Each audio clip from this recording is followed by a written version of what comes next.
Halo Epiders, demam berdarah dengue masih menjadi ancaman besar bagi kesehatan masyarakat di Indonesia.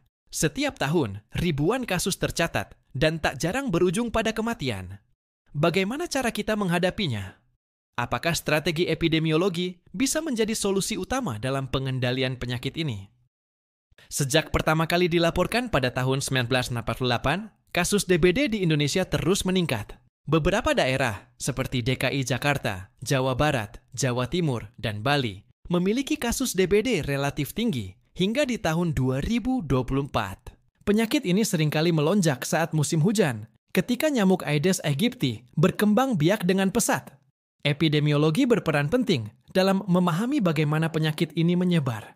Dengan data surveillance, para ahli dapat mengidentifikasi daerah rawan, faktor risiko, serta tren peningkatan kasus. Namun, ada tantangan besar. Sistem surveillance yang belum optimal seringkali menyebabkan keterlambatan dalam deteksi dan respons terhadap wabah.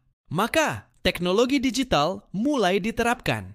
Kita memiliki aplikasi pelaporan kasus berbasis masyarakat, pemetaan wilayah berisiko tinggi, hingga pemantauan nyamuk berbasis digital. Aplikasi pelaporan kasus demam berdarah, DBD, berbasis masyarakat, di antaranya HealthPoint, CDBD, Siaga DBD.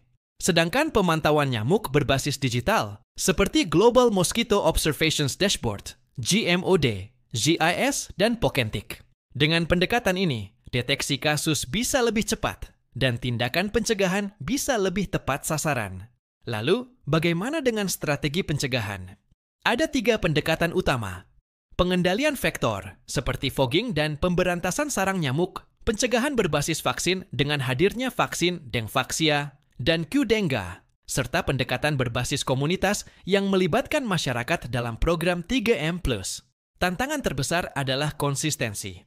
Jika program ini hanya dijalankan saat kasus meningkat, maka efeknya tidak akan bertahan lama. Selain itu, kita juga menghadapi masalah lain, seperti kurangnya sumber daya, keterbatasan tenaga kesehatan, dan rendahnya kesadaran masyarakat.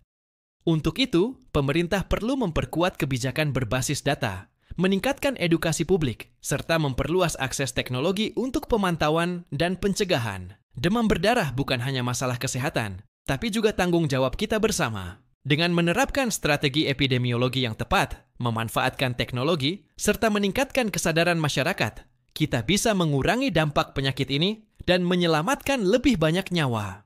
Nah, itulah tadi pembahasan kita tentang strategi epidemiologi dalam penanggulangan demam berdarah di Indonesia.